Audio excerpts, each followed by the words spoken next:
Welcome to the Slop Farm. Enjoy the video. In this video, I will explain how to make a slider in Elementor. First, open your Elementor editor and add a new section to your page.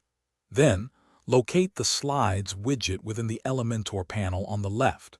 Simply drag and drop this widget into your newly created section.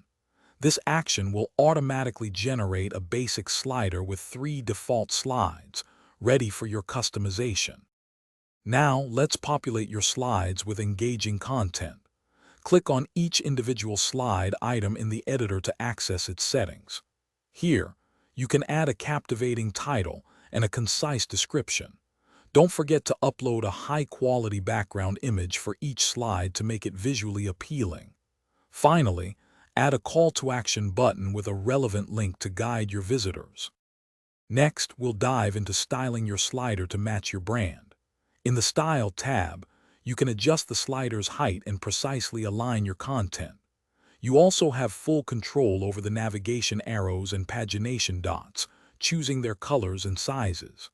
Set the slider to autoplay, pause on hover, and enable an infinite loop for seamless viewing. Customize text colors, typography, and button styles for a polished look.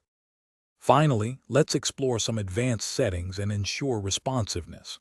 You can define the transition speed between slides, typically set to around 500 milliseconds, and choose from various animation effects.